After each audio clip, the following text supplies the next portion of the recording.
आपके लिए फिर से एक बार यानी कि क्लास 9th वालों के बच्चों के लिए वन शॉट लेकर आ गई हूँ। चैप्टर नंबर 15 जो कि बायो का लास्ट चैप्टर है और इसके साथ हमारे वन शॉट पूरे हो जाएंगे सारे बायो के चैप्टर के। तो शुरू करते हैं फटाफट से आज के वन शॉट को।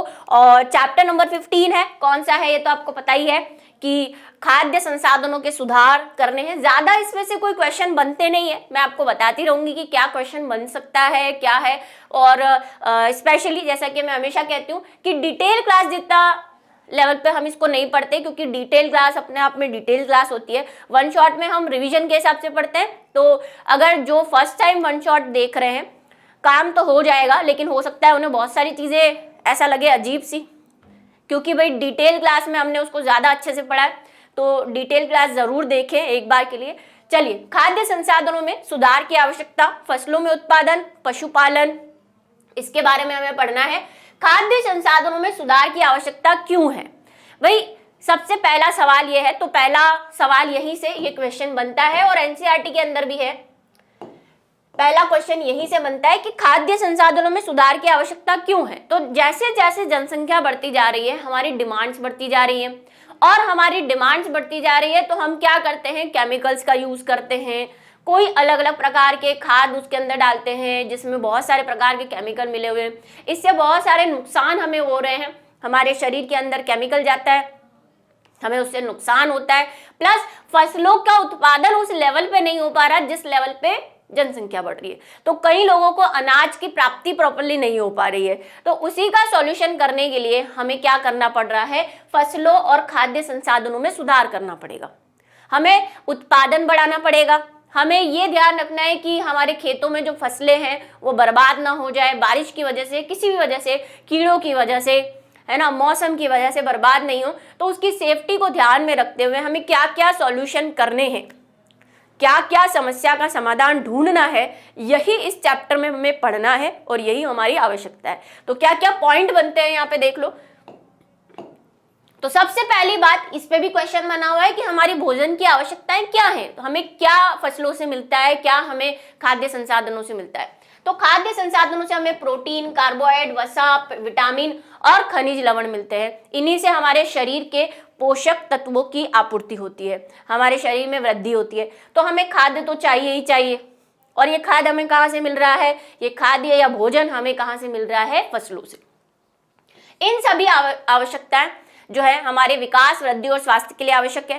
पौधे, जंतु दोनों ही भोजन के मुख्य स्रोत होते हैं और अधिकांशतः हमें क्या करना पड़ता है, भोज्य पदार्थ हमें कृषि और पशुपालन से मिलते हैं। मेन हमारा सोर्स क्या है इनको पाने का, ये जो हम प्राप्ति करते हैं ये कहाँ से कर रहे हैं, या तो कृषि से कर रहे हैं या पशुपालन से कर रहे हैं, यानी जीवों से कर रहे हैं, गाय से, भैंस से, बकरी से, इस तरह से कर रहे हैं। तो हमें इन दोनों को मैनेज करना है, हमें इन दोनों के बारे में देखना है कि इनको कैसे अच्छा से अच्छा उत्पादन किया जाए ताकि हमारी क्षमताएं, हमारी खाद्य की आपूर्ति अच्छे से हो पाए।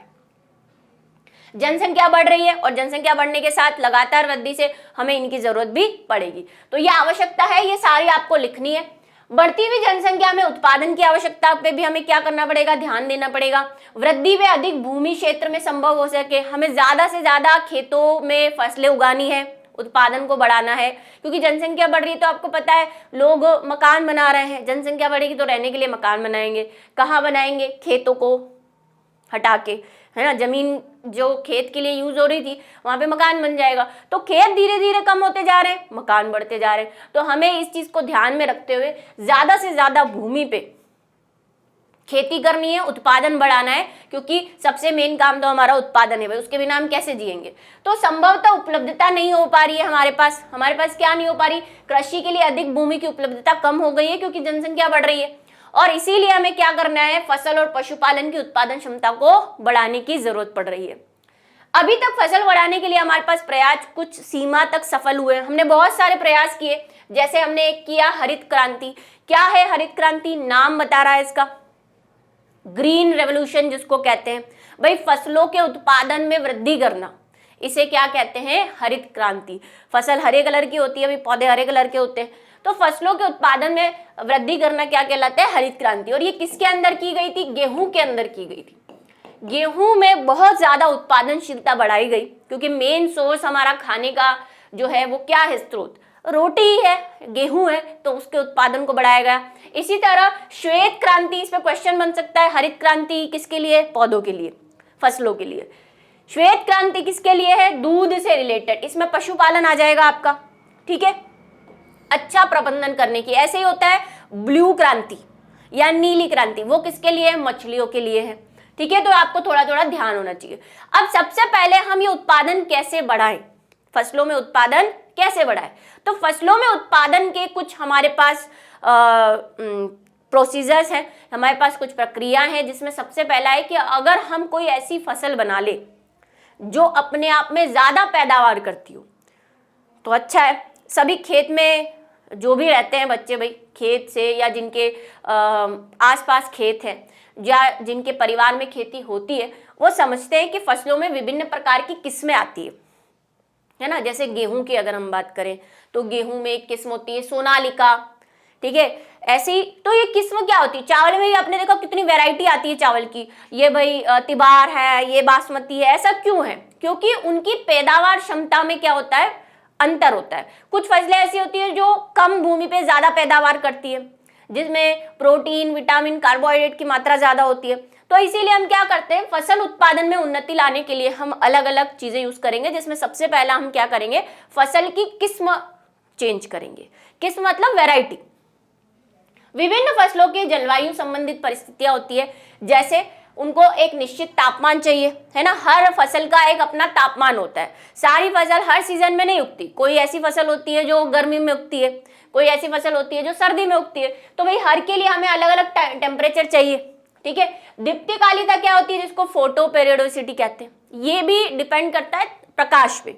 कुछ ऐसे फसलें होती हैं जो सर्दियों में अच्छी उगती है। ऐसा क्यों होता है, क्योंकि उन्हें कम प्रकाश की जरूरत पड़ती है। आपको पता है सर्दियों के दिन जो होते हैं वो छोटे होते हैं, है ना, छोटे दिन होते हैं सर्दियों के अंदर। तो भाई इनको कम प्रकाश की जरूरत होती है, तो ये कम प्रकाश में ही उग जाती है, दिन जल्दी ढल जाता है, सूरज देर से उगता है, ठीक है। इसी तरह जो गर्मी वाली फसलें हैं वो गर्मियों में क्यों उगती है, एक तो तापमान मेन रीजन है, दूसरा वहां पे गर्मियों के दिनों में दिन बड़े होते हैं तो प्रकाश की मात्रा उन्हें ज्यादा मिलती है। तो जो दीर्घ दीप्तिकाली होती है, जिनको ज्यादा दीप्तिकाल का मतलब लाइट, जिनको ज्यादा लाइट की जरूरत होती है, वो क्या करती है गर्मियों के दिनों में। तो इस तरह दीप्तिकालिता की आवश्यकता भी होती है। तो वृद्धि करने के लिए उनका जीवन चक्र क्या करती है, पूरा करती है। जैसे यहाँ पे लिखा हुआ है, देखो दीप्तिकालिता मतलब सूर्य के प्रकाश के काल से संबंधित है। पौधों में पुष्पन, अब ये दीप्तिकालिता से ही पौधों में पुष्पन होता है। कुछ पौधे ऐसे होते हैं जिनको जब तक एक लिमिटेड, एक सीमित मात्रा में प्रकाश नहीं मिले उनके फूल नहीं खिलते, ठीक है। तो फूलों के खिलने के लिए हमें इस दीप्तिकालिता की या सूर्य के प्रकाश की जरूरत होती है। कुछ ऐसी फसलें होती है जो वर्षा ऋतु में उगती है। ये ध्यान रखना है आपको, खरीफ की फसल कौन सी है और रबी की फसल कौन सी है और उनके एग्जाम्पल क्या है। खरीफ की फसल कौन सी है, जो वर्षा ऋतु में उगती है, जैसे जून से आरंभ होकर अक्टूबर तक, ठीक है। इनके एग्जाम्पल कौन से, धान, सोयाबीन, अरहर। इस पे क्वेश्चन आ सकता है, तो ध्यान रखेंगे इसको। इसी तरह रबी की फसल होती है, कौन कौन सी है भाई रबी की फसल। रबी की फसल ऐसी है जो नवंबर से शुरू होती है और अप्रैल तक चलती है, मतलब सर्दियों वाली फसलें, ठीक है, जो क्या होती है शीत ऋतु में आती है। कौन है, इनके एग्जाम्पल आपको याद करने हैं, सरसों है, अलसी है, मटर है। जो अभी सर्दी चल रही है, आपको पता है खत्म होने वाली है, वैसे तो मई मार्च आ गया है भाई, फेर मार्च आ गया है, अब खत्म हो जाएगी, लेकिन सर्दियों में जो उगती है उसे हम क्या कहते हैं, गेहूं, चना, मटर, इस तरह से। भारत ने 1952 और 2010 तक कृषि में 25% की वृद्धि की है।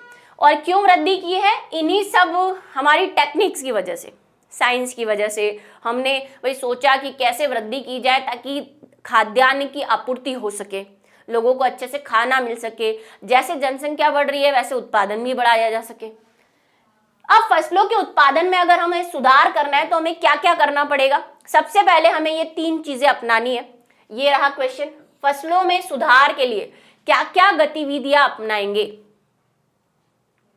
ठीक है। पहले हमें क्या करना है, किस्मों में सुधार करना है। जो मैंने आपको कहा, अलग अलग वैरायटी की गेहूं, अलग अलग वैरायटी का चावल, जिसको ज्यादा पैदावार करता हो, जो मौसम से भी जिस पे ज्यादा प्रभाव नहीं पड़ता हो, बारिश वारिश में भी अच्छे से सहन कर ले, ज्यादा तापमान हो तो भी सहन कर ले, ठीक है। फसल उत्पादन प्रबंधन, फसल एक बार पैदा हो जाए तो उसको सही जगह पर रखना ताकि उसको कीड़े नहीं खा जाए, चूहे नहीं खा जाए, इन सब का मैनेजमेंट करना। दूसरा सुरक्षा, वही सुरक्षा में यही आ गया, गोदामों में ऐसा नहीं हो सड़ गया अनाज, ठीक है। तो भाई ये सारी तीनों चीजों के बारे में हमें पढ़ना है। सबसे पहले हम बात करेंगे किस्मों के बारे में कि फसलों की कौन कौन सी किस्में हैं और क्या फायदा है इन किस्मों का, ठीक है। फायदा तो आपको नजर आ ही रहा होगा कि हमें एक ऐसी फसल तैयार करनी है, हमें एक ऐसी वैरायटी या किस्म तैयार करनी है जो हमारे भारतीय मौसम के अनुसार चल सके। पहला तो ज्यादा, जैसे मान लो हम बोलते हैं ना, जैसे अभी सर्दी के दिन में बारिश हो जाती है, कोई बर्फ वर्फ गिर जाती है तो हम बोलते हैं पूरी फसल बर्बाद हो गई हमारी।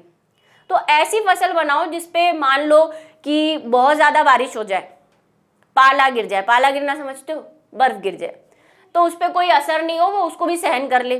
दूसरा कीड़े मकोड़े उसको नहीं खा पाए, नहीं तो टिड्डे आ जाते हैं, करोड़ों की फसलों को बर्बाद करके चले जाते हैं, ठीक है। तो उसको कोई डिजीज नहीं हो, कोई बीमारी नहीं हो, रोग नहीं हो, रोग हो जाता है तो पूरी फसल बर्बाद हो जाती है, बैक्टीरिया वायरस। तो हमें ऐसी फसलें तैयार करनी है जिसमें ऐसे गुण हो जिसकी वजह से फसल पे ज्यादा कोई प्रभाव न पड़े। जैसे रोग प्रतिरोधक क्षमता, मैंने अभी कहा, उर्वरक के प्रति अनुरूपता, जो भी आप उसको खाद दे रहे हो, उर्वरक मतलब खाद, खेतों में जो खाद डालते हैं वो देते हो, उसकी अनुरूपता हो, मतलब वो आसानी से उसको ले ले, ठीक है। उत्पादन की गुणवत्ता ज्यादा हो, ज्यादा से ज्यादा उत्पादन करे, उच्च उत्पादन हो, प्रजनन द्वारा कराया जा सकता है। अब इसके लिए हम वीर्य यूज करते हैं, इन किस्मों को बनाने के लिए हम विभिन्न प्रकार की भिन्न भिन्न किस्मों में प्रजनन कराते हैं। जैसे मान लो कोई गेहूं है, ठीक है, एक एग्जांपल दे देते हैं आपको, अभी और डिटेल में पढ़ेंगे हम इसको। दो प्रकार के गेहूं को मिला के कोई नए प्रकार का गेहूं बना देना, दोनों में जनन करवा के एक नए प्रकार की वैरायटी बनाना। आप देखते हो आजकल गुलाब कितने वैरायटी के मिलते हैं, पिंक गुलाब है ना, रेड, ब्लैक भी मिलता है।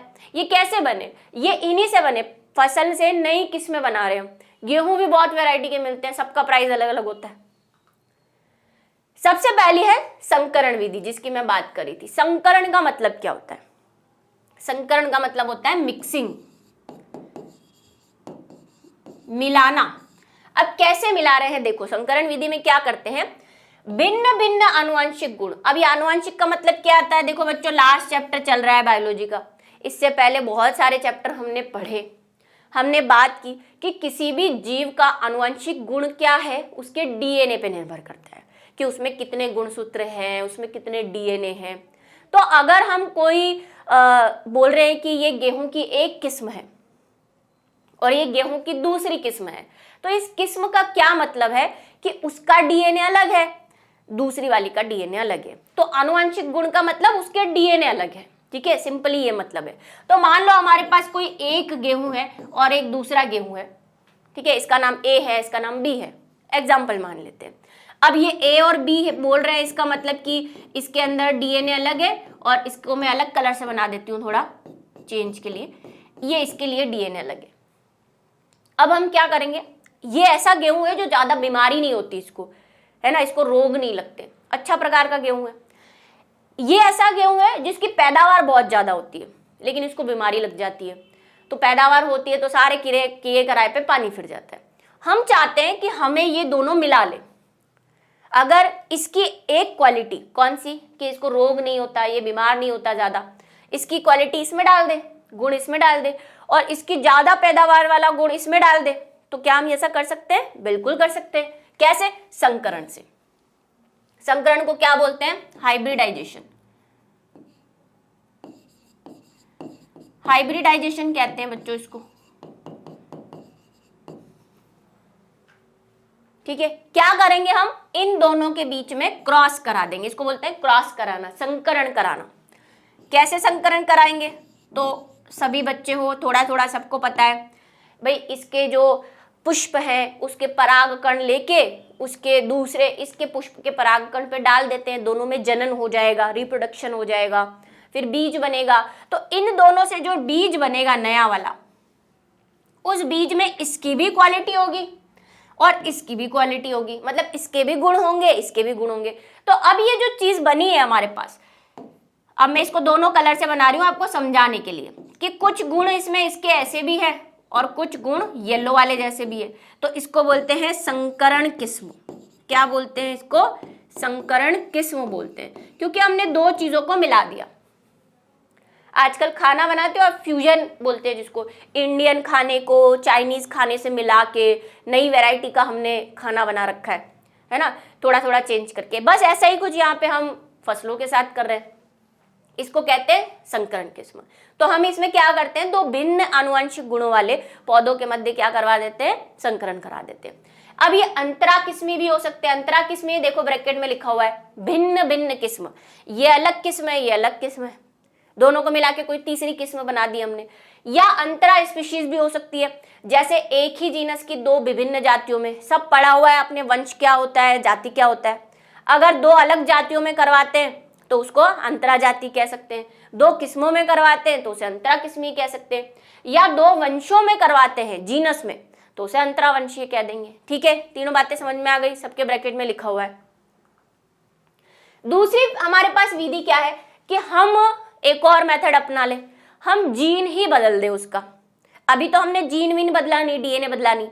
आप बोलोगे ऐसा कर सकते हैं, बिल्कुल कर सकते हैं। थोड़ा सा हायर क्लास में जब बायो पढ़ोगे, 11th 12th पढ़ोगे बायो के साथ, अभी तो 10th बाकी है आपकी, तो पढ़ोगे वहां पे कि कैसे हम जीन भी चेंज कर देते हैं। इसमें क्या करते हैं, मान लो ये गेहूं है, ये गेहूं है बच्चों, इसमें सेल है, कोशिका तो होगी, गेहूं है तो बिना कोशिका के तो नहीं बना है, कोशिका है। कोशिका में क्या है, डीएनए, जीन है। डीएनए किसका भाग ही क्या होता है, जीन होता है। हमने क्या किया, हमारे पास एक और पादप है, एक प्लांट था, वही सेम कहानी, भाई इसके पास अच्छी कोई गुण है, इसके पास अच्छा वाला गुण है, इसके पास कोई गुण में खराबी है, भाई ये रोग हो जाता है या पैदावार कम होती है, जो भी कोई गुण है, हम क्या करेंगे, इसकी कोशिका से जीन निकाल लेंगे। इसकी कोशिका से क्या निकाल लेंगे, जीन निकाल लेंगे, येलो वाला, ये देखो ये निकाल लिया। अब आप बोलोगे ये निकाल लेंगे तो ये मर नहीं जाएगा, नहीं मरेगा, ठीक है। ये जीन निकाल लिया, ये जीन निकाल के हम इसमें डाल देंगे, इसके वाले डीएनए इसके वाले जीन के साथ जोड़ देते हैं, तो ये क्या हो गया, ऐच्छिक गुणों वाले जीन का डालना। हमें इसका गुण चाहिए था, इसकी कोई क्वालिटी थी जो बहुत अच्छी थी, तो हमने वो वाला जीन निकाल के इसके अंदर डाल दिया, तो अब वो क्वालिटी इसके पास भी आ गई, ऐसे ही, ठीक है। तो इसको बोलते हैं भिन्न गुणों वाले जीन को डालना। इसके परिणाम स्वरूप आनुवंशिक रूपांतरण वाली फसलें तैयार होती है। अब इन फसलों का लाभ क्या है, आपसे क्वेश्चन पूछ सकते हैं कि भाई विभिन्न प्रकार की किस्मों की फसलें उगाने से या संकरण और ऐच्छिक गुण वाले जीनों की विधियां। अच्छा, इस पे दो क्वेश्चन बनते हैं। एक तो यही वाला कि क्या विधियां हैं आपके पास, उच्च उत्पादन करने के लिए हम फसल किस्मों में सुधार करने के लिए कौन सी विधि अपनाते हैं, तो पहली संकरण विधि, इस पे एनसीईआरटी में भी क्वेश्चन है, संकरण विधि। दूसरा ऐच्छिक जीन वाली विधि अपनाते हैं। लेकिन इनका फायदा क्या है, तो भाई अभी जो हम बोले सारे फायदा क्या क्या, कि इसमें क्या होगा, देखो उत्पादन ज्यादा होगा और मौसम पे कोई प्रभाव नहीं पड़ेगा, मौसम से ये बेअसर रहेगी, पाला वाला गिर गया तो भी सहन कर लेंगी। मिट्टी की गुणवत्ता और पानी की उपलब्धता पर निर्भर करता है, ठीक है। मौसम परिस्थितियां जैसे कि सूखा आ जाए, बाढ़ आ जाए, आदि कठिन परिस्थितियां अगर इनके सामने आ जाए तो ऐसी किस्में अधिक उपयोगी होती है ना, ये उसको सहन कर लेगी। जलवायु परिस्थितियों में भी उग जाएगी। अगर जलवायु इनके हिसाब से नहीं है, मान लो गर्मी का मौसम है, गर्मी में उगने वाली फसल है, अचानक बारिश गिरने लग गई, 4-5 दिन बारिश हो रही है गर्मी के दिनों में, उसको बारिश चाहिए ही नहीं, तो ऐसा नहीं कि 1-2 दिन की बारिश से वो ढेर होके गिर जाए, वो उसको सहन कर लेगी, ठीक है। अब इसके कुछ क्या कारक है, हमें क्या क्या, हम जो फसलें बनाते हैं उसके क्या क्या गुण होते हैं, ऐसा भी बोल सकते हो। इस पे क्वेश्चन कैसे आ सकता है कि जो फसल तैयार करते हैं हम, उन्नत फसलें, उन्नत फसल के गुण क्या क्या है या कारक क्या क्या है, ऐसे सवाल पूछ सकते हैं। तो सबसे पहले क्वालिटी क्या होनी चाहिए कि वो उच्च उत्पादनता देनी चाहिए, उसकी पैदावार बहुत ज्यादा होनी चाहिए। दूसरा, उन्नत किस्में होनी चाहिए, जैसे अभी हम बात करके आए संकरण या आनुवंशिक रूपांतरण करके हम अलग अलग प्रकार की किस्में बना सकते हैं, सब्जियों की, तिलहन की, अलग अलग प्रकार की। जैविक व अजैविक प्रतिरोधकता होनी चाहिए। जैविक जैसे रोग उसको नहीं हो, है ना, कोई कीट उसको खा नहीं जाए, कीटों से सुरक्षित रह सके। निमेटोडा क्या होते हैं? कीट का एक संघ है। कीट तो नहीं है, निमेटोडा एक कीड़े हैं। भाई आप पढ़े हुए एनिमल वाला चैप्टर, ठीक है। सूखा, क्षारता, जलाक्रांति, गर्मी, सर्दी, पाला मैंने आपको समझाया। जलाक्रांति क्या होती है? जल की बहुत ज्यादा मात्रा हो जाए, है ना, बाढ़ आ जाए, पूरा खेत गीला पड़ा है तो फसल सड़ नहीं जाए, ठीक है, इस कारण तो ऐसी चीजों से भी बचा के रख सके। और क्या? परिपक्वन काल में परिवर्तन हो। हमें ऐसी फसल चाहिए जो कम समय में अच्छे से परिपक्व हो जाए, मेच्योर हो जाए। कम समय में होगी तो उसको देख रेख भी कम करनी पड़ेगी, है ना, सिंचाई भी कम करनी पड़ेगी, पैसा, काम, सब कुछ बचेगा हमारा, ठीक है। दूसरा, कम समय में होने के कारण फसलों में धन भी कम खर्च होता है। व्यापक अनुकूलता होनी चाहिए।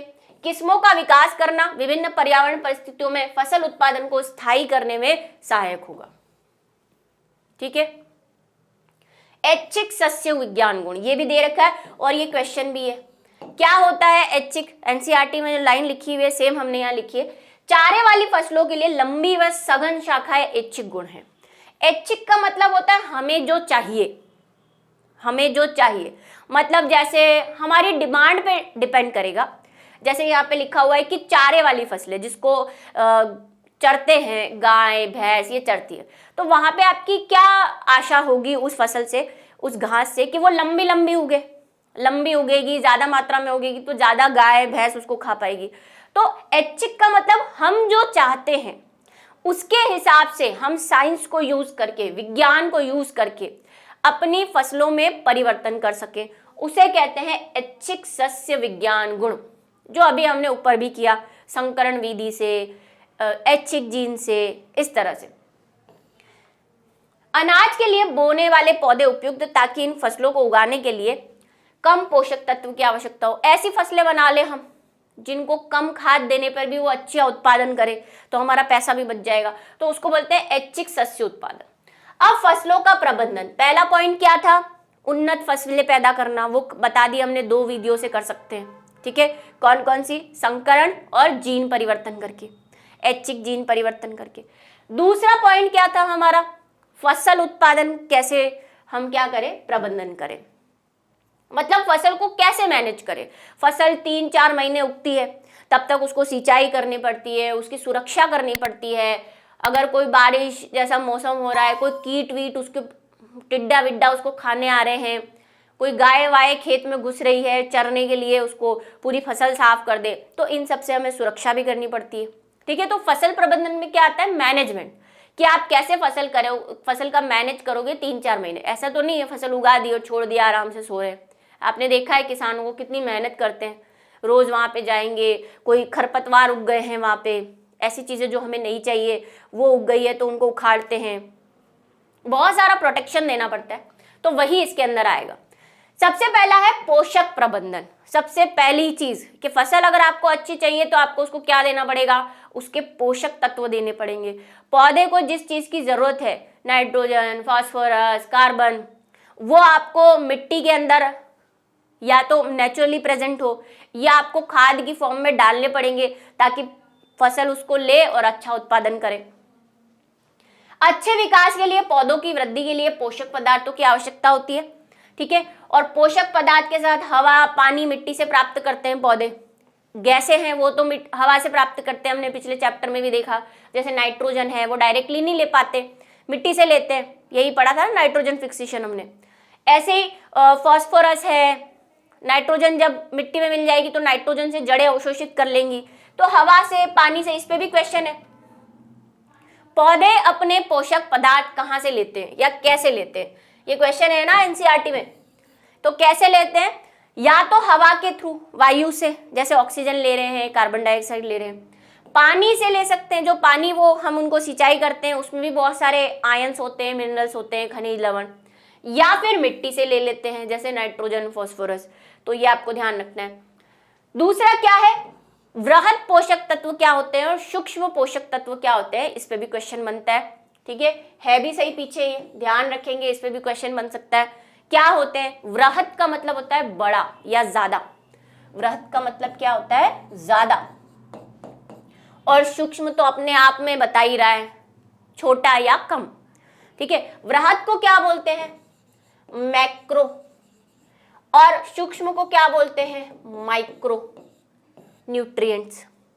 ऐसे पोषक पदार्थ जो पौधे को अधिक मात्रा में चाहिए उन्हें हम क्या कहेंगे? वृहद पोषक तत्व। मीनिंग समझ लो, परिभाषा अपने हिसाब से बना लेना। इन पोषक तत्वों में कुछ अधिक मात्रा में चाहिए, जैसे वृहद पोषक तत्व। सूक्ष्म क्या होंगे? जिनकी कम मात्रा चाहिए उनको सूक्ष्म कह देंगे। ठीक है। उत्पादन के लिए मिट्टी खाद्य उर्वरकता के लिए इन पोषक तत्वों को मिलाना आवश्यक है। अगर ये पोषक तत्व नहीं होंगे मिट्टी में तो पौधे अच्छे से वृद्धि नहीं कर पाएंगे। ठीक है, चलें आगे। पौधे कैसे अपना पोषक तत्व प्राप्त करते हैं? सबसे पहला हम खाद दे रहे हैं उनको। ठीक है, हवा पानी से तो करते ही हैं, लेकिन भाई वो हवा पानी मिट्टी में खाद भी तो मिलानी पड़ेगी। तो सबसे पहले खाद हम जो डालते हैं उसमें बहुत सारे कार्बनिक पदार्थ होते हैं, अल्प मात्रा में पोषक तत्व प्रदान करती है। और फिर हम क्या करते हैं, जैसे कि मान लो जंतुओं का अपशिष्ट डालते हैं, देखा होगा आपने खेतों में बकरियों की पॉटी डाल रहे हैं, गाय का गोबर डालते हैं खाद के फॉर्म में, है ना। पौधों को कचरों के अपघटन से तैयार करते हैं। अब खाद कैसे बनाते हैं? एक तो रासायनिक खाद आप जो बाजार से लाते हो, यूरिया वूरिया। एक आपने सुना है घर खेतों में भी खाद बनाई जाती है, जो भी बचा हुआ सब्जियों का कचरा है, गाय का गोबर है, इनको सड़ा गला के भी खाद बनाते हैं। तो उस खाद से भी हम क्या करते हैं? पौधों को देते हैं। ये क्या करेंगे? ये कार्बनिक पदार्थ से परिपूर्ण होती है और मिट्टी को उर्वरकता बढ़ाती है। मिट्टी की उर्वरकता बढ़ाएगी मतलब मिट्टी में पोषक पदार्थों की मात्रा को बढ़ाएगी। मिट्टी में पोषक पदार्थ बढ़ेंगे तो पौधे को मिलेंगे, तो पौधे में उत्पादन बढ़ेगा। रेतीली मिट्टी में पानी रखने की क्षमता बढ़ जाती है। चिकनी मिट्टी में कार्बनिक पदार्थ की मात्रा अधिक होती है। ये मिट्टी के है कि मिट्टी कैसी होनी चाहिए। ठीक है, खाद्य बनाने में हम जैविक कचरे का उपयोग करते हैं और उर्वरकों के अत्यधिक उपयोग की आवश्यकता नहीं होती। उर्वरक क्या है बच्चों? उर्वरक का मतलब जो आप रासायनिक बाजार से खरीद के ला रहे हो, वो रासायन एक तो पैसा खर्च होता है उनको लाने में, प्लस वो हमारे पर्यावरण को भी नुकसान पहुंचाते हैं। लेकिन अगर हम ये वाली खाद बनाएंगे, कौन सी खाद? जो हम जैविक कचरे से बना रहे हैं। जैविक कचरा मतलब पौधों का जो सड़े गले भाग है ना, सब्जियों का कचरा है, कोई जंतु है उसका गोबर है, कोई पॉटी है, उसको यूज करके अगर हम खाद बना रहे हैं तो वो हमें सस्ती पड़ेगी। हमारे लिए तो वो कचरा है। उस कचरे से अगर खाद बन जाए तो हमारे पैसे भी बचेंगे, प्लस मिट्टी की उर्वरक क्षमता भी बढ़ जाएगी। जैसे ये देखो, ये क्या कर रहा है बच्चों? ये एक गड्ढा खोद के हम क्या करते हैं, घर की जितनी भी बची हुई सब्जियां हैं, छिलके हैं, वो इस गड्ढे में डाल देते हैं। साथ में अगर आपके खेत में गाय वाय हैं तो उनका गोबर वोबर सब क्या करते हैं, गड्ढे के अंदर डाल देते हैं। फिर 4-5-6 दिन रखते हैं, जब तक कि सारी सब्जियां मिट्टी के अंदर पूरी सड़ नहीं जाती। बैक्टीरिया आते हैं, उसको सड़ा देते हैं। उसे हम खाद की फॉर्म में काम में लेते हैं। उसको क्या कहते हैं? उसको बोलते हैं कंपोस्ट या वर्मी कंपोस्ट। कंपोस्ट भी वही है जो मैंने अभी आपको बताया ना, सब्जियों के छिलका। अब इन कंपोस्ट के अंदर मैंने कहा बैक्टीरिया आ जाते हैं या केचुए आ गए, तो ये वर्मी का मतलब होता है कीड़े, कीट, कृमि। तो केचुए वगैरह क्या करते हैं? इन सब्जियों को सड़ाने में, मिट्टी के अंदर मिलाने में बहुत योगदान देते हैं। तो खाली सड़ना तो कंपोस्ट है, लेकिन अगर केचुओं के या किसी कीड़े के माध्यम से वो सड़ रहा है तो उसको हम क्या बोल देंगे? वर्मी कंपोस्ट कह देंगे। ठीक है, जैसे पशु का मलमूत्र, गोबर वगैरह है, कचरा है ना, घरेलू कचरा, खरपतवार, ये सारे गड्ढों में डाल देंगे। खरपतवार क्या होते हैं? ऐसे पौधे जो खेत में अनावश्यक ही उग जाते हैं। जिनके घर में खेत है उनको पता है, गेहूं बो रहे हैं उसके साथ बहुत सारी घास उग जाती है जो हमारे काम की नहीं है, फिर उनको हटाना पड़ता है ना, उसको कहते हैं खरपतवार। एक्स्ट्रा पौधे जो हमें नहीं चाहिए। फिर है हरी खाद। हरी खाद क्या है? जो पौधों से बनाओगे। पौधे जैसे कि पटसन, मूंग, ग्वार आदि को उगा देते हैं। उग पर तत्पश्चात उन पर हल चलाकर खेतों की मिट्टी में मिला देते हैं। ये बहुत न्यूट्रिएंट होते हैं ये सारे, तो ये मिट्टी में मिलके मिट्टी को और उपजाऊ बना देते हैं, उसको कहते हैं हरी खाद। ये पौधे हरी खाद में परिवर्तित हो जाते हैं और नाइट्रोजन फास्फोरस से क्या होते हैं? परिपूर्ण होते हैं, जिससे मिट्टी की उर्वरकता बढ़ जाती है। और कैसे कर सकते हैं खाद? उर्वरक ला सकते हैं। ये तो कैसे हो गए? रासायनिक रूप से बाजार से खरीद के लाओगे। ठीक है, इसमें क्या होती है? नाइट्रोजन फास्फोरस ज्यादा होती है, लेकिन ये नुकसानदायक भी है, ये हमें पता है पर्यावरण के लिए, पौधों के लिए, मिट्टी के लिए। इनके उपयोग से अच्छी कायिक वृद्धि होती है और स्वस्थ पौधों की प्राप्ति होती है। फिर भी यूज करते हैं, आपने देखा होगा दवाई वही छिड़कते हैं पौधों पे, खाद वाद लगाते हैं। अब है सिंचाई, ये तो हो गई पौधों को पोषण देने की बात। दूसरी बात क्या है जो हमें ध्यान रखनी है कि उसकी सिंचाई कैसे करनी है पौधों के फसल के प्रबंधन में।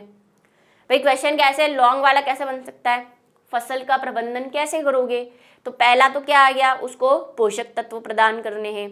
पोषक तत्व हम 3 तरीकों से कर चुके हैं, उर्वरक दे सकते हो, हरी खाद दे सकते हो, कंपोस्ट दे सकते हो, ठीक है। दूसरा है सिंचाई, वो भी बहुत जरूरी है। सिंचाई क्यों, पौधों को पानी की आवश्यकता तो रहती है, तो समय समय पर उन्हें सिंचाई की जरूरत होती है ताकि जो है उनकी उत्पादन क्षमता बढ़े। फसल की उपज समय पर मानसून के आगे तथा वृद्धि काल में उचित वर्षा होने पर निर्भर करती है। अगर बोलते हैं ना बारिश नहीं होगी तो भाई फसल बर्बाद हो जाएगी, तो समय पे बारिश होना, समय पे पानी देना सब कुछ जरूरी है। कम वर्षा होने पर फसल उत्पादन कम हो जाता है। फसल काल में वृद्धि उचित समय पर सिंचाई करने की संभावित फसल उत्पादन में वृद्धि हो जाती है, ठीक है। तो हमें अधिक से अधिक क्या करना है, सिंचाई अच्छे से करनी है। अब सिंचाई के हमारे पास क्या क्या साधन है वो देखें, तो ये क्या है हमारे पास साधन, इस पे भी क्वेश्चन है पीछे पीछे मतलब वो बुक के ब्लू वाले जो क्वेश्चन आते हैं। सिंचाई के कौन कौन से साधन है, भाई कुआं है, नदियां हैं, नहरें हैं, तालाब है। क्या होता है ये आपको पता ही है, कुएं क्या होते हैं, 2 प्रकार के, एक तो खुदे हुए कुएं और एक नलकूप। नलकूप किसको कहते हैं, जिनके घरों में बोरिंग जिसको कहते हैं, बोरिंग सिस्टम, जमीन के अंदर एक मशीन डाल देते हैं, है ना, फिर बोरिंग से हम निकालते हैं। या हेडपंप जिसको कहते हैं, हेडपंप वैसे अलग है, बोरिंग अलग है, लेकिन हेडपंप बोरिंग का ही एक प्रकार मान लो, जमीन से पानी निकालते हैं। और कुछ होते हैं कुएं, कुएं तो सभी ने देखे होंगे। तो कुएं 2 प्रकार के हो सकते हैं, खुदे हुए कुएं भूमिगत जल के स्तरों पर पानी को एकत्रित करते हैं, और नलकूप में गहरे जल स्तर। नलकूप जो होते हैं, जो बोरिंग होती है, उसमें तो हम बहुत डीपली जमीन को खोदते हैं, है ना, वो लेके आते हैं मशीन, फिर जमीन के अंदर पाइप डालते हैं, फिर जब तक पानी नहीं निकलता है खोदते रहते हैं। फिर है नहरें, ये भी क्या होती है, यह सिंचाई का एक बहुत विस्तृत व व्यापक स्तर है। इसमें भी क्या करते हैं, पानी को अत्यधिक जलाशय और नदियों में लाते हैं। फिर है हमारे पास नदी जल उठाव प्रणाली। इसमें क्या करते हैं बच्चों, जैसे कि जिन क्षेत्रों में जलाशय से कम पानी मिलने के कारण नहरों का बहाव अनियमित और अपर्याप्त हो जाता है, तो जल उठाव प्रणाली अधिक उपयोगी होती है। इसमें क्या करते हैं, जैसे कि पानी है, पानी कोई नदी जा रही है मान लो, ठीक है, या नहर जा रही है, और ये बहुत तेजी से आती है, तेजी से बह जाती है, खेतों में सप्लाई नहीं हो पाती इस पानी की, है ना, या बहुत लोअर लेवल पे, जैसे कि आपने कोई नदी देखी होगी, बिल्कुल कम कम पानी जाता है उस पे। अब उस पानी से हम ना तो उस पानी को कहीं ले जा सकते हैं, ना उस पानी से सिंचाई कर पाते हैं, तो हम क्या कर लेते हैं, यहाँ पे ऐसी एक दीवार बना लेते हैं। अब दीवार बना लेंगे ना तो भाई पानी यहाँ पे थोड़ा धीरे धीरे जाएगा, यहाँ पे आके पानी इकट्ठा हो जाएगा, तो लेवल बढ़ जाएगा पानी का। उस पानी को हम यूज कर सकते हैं, क्योंकि भाई अब ज्यादा क्वांटिटी में पानी एक जगह पे इकट्ठा हो रहा है, तो उसका हम यूज कर सकते हैं। इसको बोलते हैं जल उठाव प्रणाली, ठीक है। तालाब है ही, पता ही है तालाब क्या होते हैं, आधुनिक विधियों से हम तालाब बना भी सकते हैं और प्राकृतिक भी होते हैं तालाब। अब है फसल पैटर्न। तीसरी हमारे पास क्या है, एक तो हो गया खाद देना, दूसरा हो गया सिंचाई करना फसल की, तीसरा हो गया फसल पैटर्न अपनाना, कि भाई खेतों में सिर्फ फसल लगाने काफी नहीं होता, उसमें भी अगर हम थोड़ा सा दिमाग लगाएं तो हमारी फसल की पैदावार और अच्छी हो सकती है। उसके लिए हमें फसल पैटर्न अपनाना पड़ता है। क्या है फसल पैटर्न, जिसको हम फसल चक्र भी कहते हैं। कि जैसे मैं आपको एक एग्जैक्ट एग्जांपल देती हूँ कि इसमें क्या करते हैं, मान लो कि हम गेहूं बो रहे हैं, तो भाई गेहूं सीजनल है, अभी गेहूं उगेगा, फिर नेक्स्ट टाइम क्या करोगे, तो नेक्स्ट टाइम कोई दूसरी फसल बो दोगे। मान लो किसी वजह से आपका गेहूं की फसल बर्बाद हो गई, आपका तो बहुत नुकसान हो गया। अब आप इसका सॉल्यूशन क्या करोगे, तो हमारे पास ये सॉल्यूशन है कि हम एक ही बार में, ऐसा नहीं कि एक बार में एक ही फसल बो रहे हैं, हम क्या करें, या तो खेत को आधा आधा कर ले, है ना, एक खेत में गेहूं बो दे और उसी के साथ कोई दूसरी फसल जो सीजनल हो, जो अभी के मौसम में चल रही है, जैसे कि कद्दू बो दिया या जो है सब्जियां बो दी कोई, तो भाई गेहूं जब उगेगा तब उगेगा, 3-4 महीने बाद सब्जियां तो आपको पता है टमाटर वगैरह 8-10 दिन में अच्छी पैदावार हो जाती है उनकी, तरबूज वगैरह।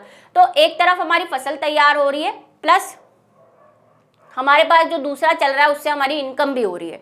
तो हम क्या कर पाएंगे, हम दोनों को बैलेंस कर पाएंगे, प्लस हमारे पास 3-4 महीने के लिए इनकम भी रहेगी, और अगर गेहूं बर्बाद भी हो गया तो हमारे पास एक सोर्स रहेगा पैसा कमाने का।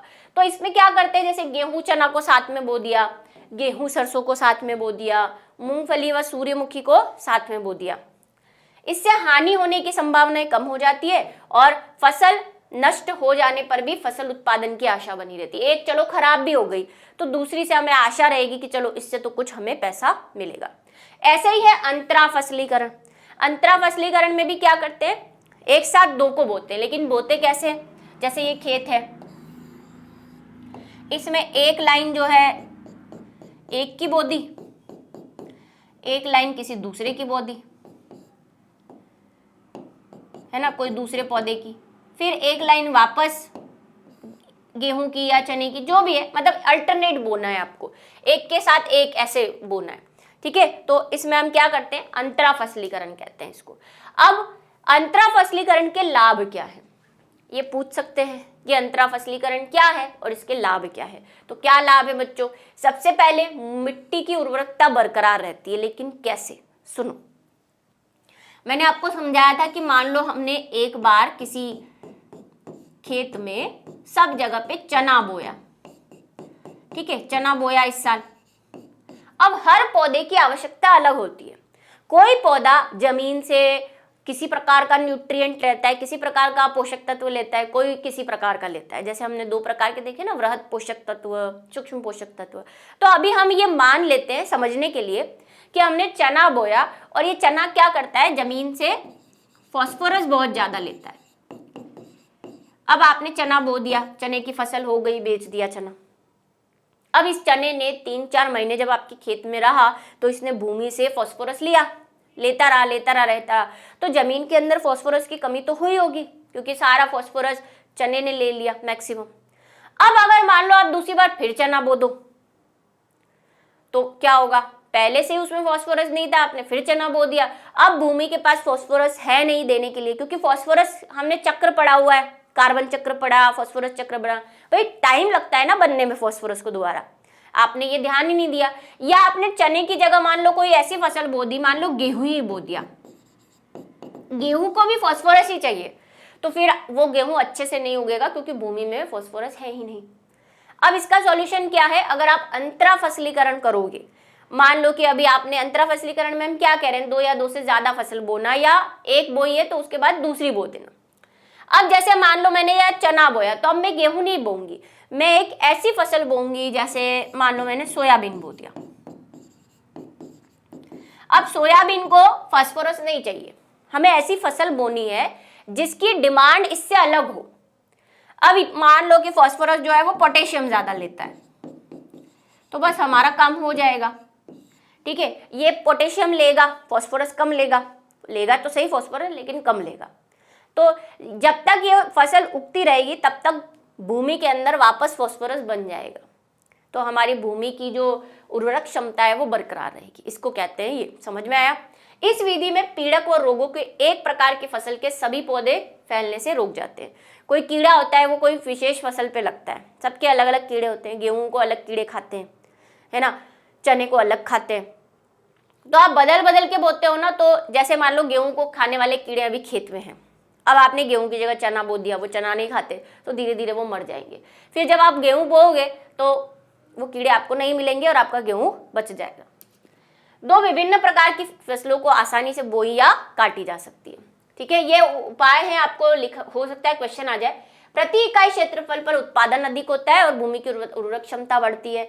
2 फसलों को बोने से पोषक तत्व भिन्न भिन्न होने चाहिए, ये बात मैंने आपको बता दी, सेम नहीं होना चाहिए। मतलब आप इधर गेहूं बो दो, इधर चना बो दो, दोनों को फास्फोरस चाहिए, तो फिर जमीन का क्या होगा भाई, वो कहाँ से लाएगी इतना सारा फास्फोरस। तो अलग अलग बोना है। सूर्य प्रकाश, भूमि, जल का अच्छा उपयोग हो जाता है और श्रम और समय भी बचता है। एक में आपके 2 पैदावारें चल रही हैं, 2 इनकम हो जाएगी आपको। मृदा अपरदन भी नहीं होता, पौधे तो मृदा अपरदन से बचाते हैं, ये तो आपको पता ही है। फिर ऐसे ही है फसल चक्र। फसल चक्र क्या है? यही कि एक बार एक फसल बोई, फिर दूसरी बार दूसरी बोई, फिर तीसरी बार वापस पहले वाली बो दी, इसको कहते हैं फसल चक्र। ठीक है, तो फसल चक्र से भी यही होता है, उर्वरकता बढ़ती है, पोषक तत्व की कमी नहीं होती, सेम रहेंगे दोनों के ज्यादा, नाइट्रोजन में वृद्धि हो जाती है, खरपतवार नियंत्रण हो जाता है। ये क्वेश्चन आ सकता है बच्चों, इसलिए लिखवा रही हूँ। ठीक है, वृद्धि, पीड़क, संक्रामक में कमी हो जाती है, ये सब हम पढ़ चुके हैं। फसल की उर्वरकता बढ़ने में उत्पादन क्षमता अधिक हो जाएगी। तो ये सारे फसल चक्र के लाभ हैं। फसल चक्र एकांतर में स्थित होता है और दूसरी पंक्ति में दूसरी फसल उगाई जाती है। ये अंतरा फसलीकरण में जैसे सोया मक्का बो दो, बाजरा लोबिया बो दो। लोबिया मतलब चवला, चवला समझते हो, चवले की फसल होती है ना।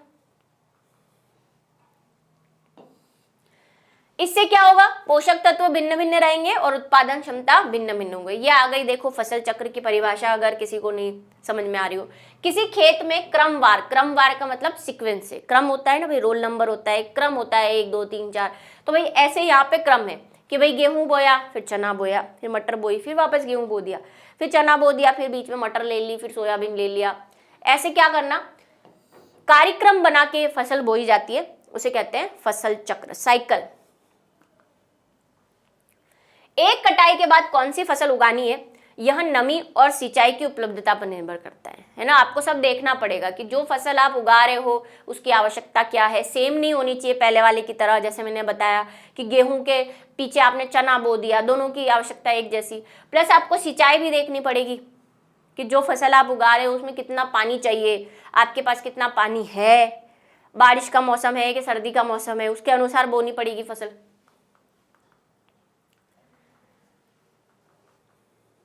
अब है फसल सुरक्षा। तीसरा पॉइंट क्या था हमारा कि सुरक्षा कैसे करें फसलों की, क्योंकि फसलों को रोग भी हो जाता है तो उससे सुरक्षा करनी पड़ेगी। प्लस खरपतवार उग जाते हैं बीच बीच में, उनसे भी फसलों को बचाना पड़ेगा, नहीं तो वो फसल की जगह पता चला आपके खरपतवार ज्यादा उग रहे। ठीक है, खरपतवार पीड़कों को नियंत्रित करने के लिए बहुत सी हानि भी होती है। ये क्या करते हैं, खरपतवार क्या होते हैं अभी थोड़ी देर पहले बताया, बार बार नहीं बताएंगे, है ना। क्या कि जो फसल हम बो रहे हैं उसके बीच में कुछ हानिकारक पौधे उग जाते हैं, जहरीले पौधे होते हैं जो हमारे काम के नहीं होते, उनको आप थोड़े थोड़े समय में हटाते रहते हो, नहीं तो वो क्या करेंगे, वो आपकी फसल को बर्बाद कर देते हैं। जैसे कौन कौन है खरपतवार, नाम याद करने हैं आपको। गोखरू, कांटे जैसा होता है ना, ये ऐसा सा होता है, उसमें बहुत सारे कांटे लगे होते हैं, ऐसे गाय की पूंछ पे भी चिपका हुआ रहता है, उसको बोलते हैं गोखरू। गाजर घास है ना, हरे कलर का होता है। गोभी, छोटे छोटे ऐसे फूल होते हैं, उसपे ऐसा लगता है छोटी सी गोभी लगी हुई है, उसको बोलते हैं पार्थेनियम। मोथा, ये सब क्या है, खरपतवार है, इनको हटाते रहना पड़ेगा आपको। ये क्या करते हैं, अच्छा इनके क्या नुकसान है, आपको पूछ सकते हैं खरपतवार क्या है और ये पौधों को या फसल को किस प्रकार नुकसान पहुंचाते हैं। तो भाई ये क्या करेंगे, सबसे पहला तो हर चीज के लिए कंपटीशन करेंगे। मिट्टी को, भाई आपको फसल उगा रहे हो आप, मिट्टी की जो उर्वरक क्षमता है उसका यूज ये कर रहे हैं, ये भी अवशोषित कर रहे हैं मिट्टी से, तो हमारी जो मेन फसल है उसको चीजें कम मिल पा रही है। आप सिंचाई कर रहे हो गेहूं की, खरपतवार भी उगता जा रहा है साथ साथ, सारा पानी वो ले रहा है, प्रकाश लाइट से, है ना। प्रकाश, मान लो कोई खरपतवार बड़ा लंबा है ना, और आपकी जो मेन फसल है वो छोटी हाइट की है, तो धूप उस तक गिर ही नहीं रही है, सारे धूप तो खरपतवार पे गिर रही है, इसको धूप मिल ही नहीं रही है, ऐसा भी हो सकता है। तो प्रकाश के लिए स्पर्धा करते हैं, पोषक तत्वों के लिए स्पर्धा करते हैं, कंपटीशन। अच्छी पैदावार के लिए प्रारंभिक अवस्था में ही खरपतवार को खेतों में से निकाल देना चाहिए, इसीलिए आपने देखा होगा चुन चुन के उसको निकाल देते हैं।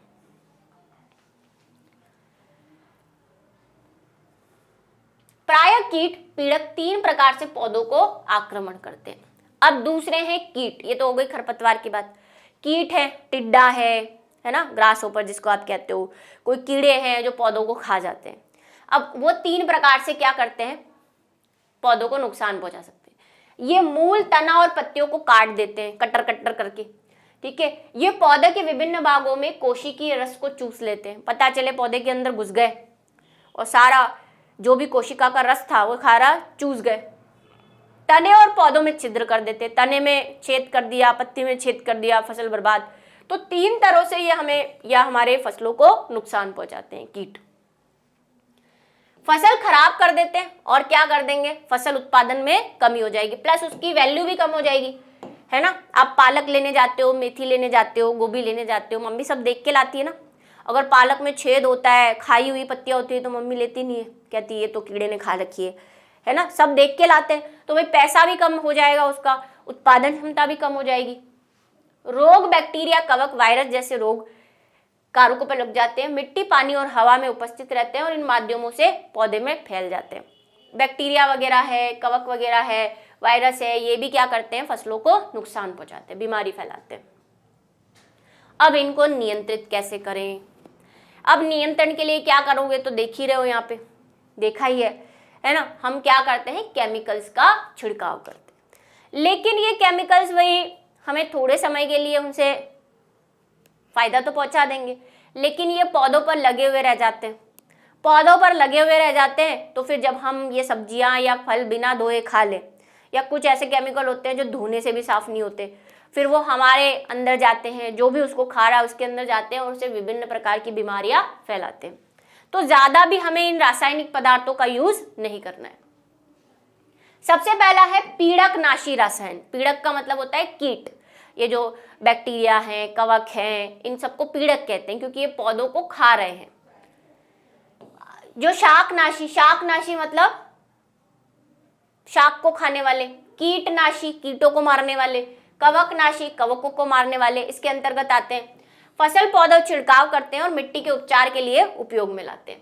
ठीक है, अधिक उपयोग बहुत सी समस्या उत्पन्न कर सकता है। अगर आप इसका ज्यादा उपयोग करेंगे तो ये क्या कर सकते हैं, नुकसान पहुंचा सकते हैं। जैसे कई पौधे तथा जानवरों के लिए विषैले हो जाते हैं। मान लो आपने पौधों पे छिड़का, कोई गाय आके उसको खा गई तो उसके लिए पॉइजन का काम करेगा। पर्यावरण प्रदूषण भी फैला रहे हैं, इससे पर्यावरण प्रदूषण भी फैलेगा। दूसरी विधि जो ज्यादा अच्छी है, खरपतवारों से नियंत्रण। देखो इस पे ऐसे ही क्वेश्चन आते हैं इस चैप्टर से, या तो एनसीईआरटी वाले आ जाएंगे सारे। वैसे 9th में ज्यादा डीपली नहीं पूछते, एनसीईआरटी के जो पीछे के क्वेश्चन होते हैं, जो बीच बीच में क्वेश्चन होते हैं, जो हमने क्लास के साथ साथ किए हैं और यहाँ पे भी आ रहे हैं वो, क्योंकि इसी में से हैं। तो जैसे कि आपसे पूछ लिया कि खरपतवार क्या है और इनके नियंत्रण की क्या विधियां है, तो पहली विधि आपने क्या बताई, रासायन जो कीटनाशी है उनकी क्या विधियां है। खरपतवार नहीं, कीट वाला हम पढ़ रहे हैं, तो हम एक तो रासायनिक पदार्थ छिड़केंगे। दूसरी विधि हम क्या यूज करेंगे, यांत्रिक विधि। यांत्रिक विधि में वही जो हमने पहले अंतरा फसलीकरण पढ़ा आपने अभी थोड़ी देर पहले, फसल चक्र अपना लो। ठीक है, खरपतवार को हटा दो, क्यारियां तैयार कर दो। ठीक है, ये यांत्रिक विधि में है, ये ज्यादा अच्छी है क्योंकि इससे किसी को नुकसान नहीं होगा। तीसरी है पीड़कनाशियों पर नियंत्रण लाने के लिए प्रतिरोधक क्षमता वाली किस्मों का उपयोग। सबसे पहले जो हमने पढ़ा था संकरण करके, संकरण टॉपिक पढ़ा था अभी हमने इससे पहले, कि 2 प्रकार की किस्मों को मिला के कोई ऐसी किस्म बना दो जिसको रोग ही नहीं होता, जिसको बैक्टीरिया खाता ही नहीं, जिसको कीट खाते ही नहीं, तो भाई हमारा काम आसान हो जाएगा। तो तीसरा तरीका ये है संकरण करके। इस विधि में खरपतवार व पीड़कों को नष्ट करने के लिए गर्मी के मौसम में गहराई तक हल चलाया जाता है। और क्या कर सकते हो, जब भी कोई नई फसल हम बोते हैं तो पहले वापस खेत की पूरी जुताई करते हैं। इसीलिए करते हैं कि कोई पहले का पड़े हो, कीट के अंडे पड़े हो, कोई पहले की चीज पड़ी हो जो हमारी फसल को नुकसान पहुंचा सकती है, तो वो हट जाए, मर जाए, धूप लग जाए अच्छे से मिट्टी को, तो सारे बैक्टीरिया उसके अंदर से मर जाए। अब है प्रबंधन में अनाज का भंडारण। फसल बना दी, सिंचाई भी कर दी, उगा भी दिया, काट भी दिया, अब उसको रखना।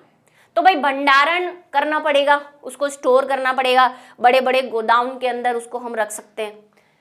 ठीक है, अब यहाँ पे क्वेश्चन था कि भाई कौन कौन फसल को नुकसान पहुंचाता है, ये भी क्वेश्चन है ना पीछे। जैविक कारक, एक तो कीट खा सकते हैं, कृंतक मतलब चूहे वगैरह जो हैं, कवक फंजाई फफूंद लग सकती है, चिंचड़ी एक कीड़ा होता है जो गेहूं वगैरह में लग जाता है, घुन जिसको कहते हैं।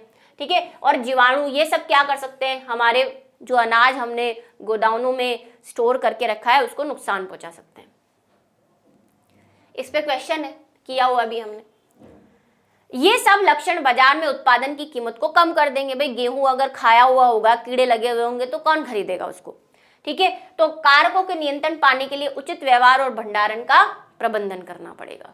क्या करोगे भाई इसके लिए, तो आप अच्छे से जो भंडारण है, आपका भंडारण गृह है, उस पर दवाई छिड़कोगे, धूमक लगाओगे। धूमक मतलब धुआं, ताकि कीड़े वगैरह, कुछ लोग नीम का धुआं करते हैं, कोई गोलियां रखते हैं, रासायनिक गोलियां, ताकि अनाज में कीड़ा ना पड़े, है ना। तो बहुत सारे तरीके हैं। सफाई अच्छे से करो, उस पर सूर्य का प्रकाश आने दो। ऐसा नहीं अनाज में मॉइस्चर आ रहा है, गीला पड़ रहा है तो वो फिर खराब हो जाएगा, है ना, उसमें फफूंद लग जाएगी, पीड़क मर जाए, धुमक वगैरह, उसको अच्छी तरह से सुखाओ। ये सारे प्रोसीजर हम यूज कर सकते हैं। अनाज की हानि मुख्यतः 2 कारकों से होती है, या तो अजैविक कारक या जैविक। जैविक कारक में ये आएंगे, अगर क्वेश्चन आ जाए कि अनाज के भंडारण में किन कारकों से नुकसान हो सकता है, या अनाज भंडारण की 2 समस्याएं क्या हैं, ये रही। पहली तो अजैविक वाली, मान लो कि बारिश हो रही है, नमी हो रही है, भंडारण क्षमता, तापमान अच्छे से नहीं मिल पा रहा है, तापमान का अभाव है, वायु में आर्द्रता अधिक है, तो भाई आपका अनाज सड़ जाएगा। दूसरा ये कीड़े मकोड़े, ठीक है, ये हम पहले ही बात कर चुके। अब है हमारी मेन हेडिंग पशुपालन। फसल खत्म, अब पशुओं को कैसे करें, क्योंकि हमारा तो मकसद दोनों है, फसल उत्पादन भी बढ़ाना है हमें, और पशु और जो भी हमारे चीजें हैं खाने से रिलेटेड जिसकी हमें उपलब्धता बढ़ानी है, तो उसमें बात करेंगे। तो पशु के अंदर हम पशुओं की बात करेंगे, मुर्गा पालन की बात करेंगे, मछली पालन की बात करेंगे, क्योंकि इन सब से ही हमें भोजन मिलता है, ठीक है। जो नॉन वेजिटेरियन लोग हैं, मांसाहारी, वो तो भाई इसी पर डिपेंडेंट करते हैं। तो सबसे पहले है पशुपालन। किसे कहते हैं पशुपालन? पशु को पालना पशुपालन कहलाता है। ये हमें भोजन देते हैं, प्रजनन, रोगों से नियंत्रण, सभी इसके अंतर्गत आता है। वैसे ही जैसे फसल को आप केयर करते हैं, वैसे पशुओं की भी केयर की जरूरत होती है।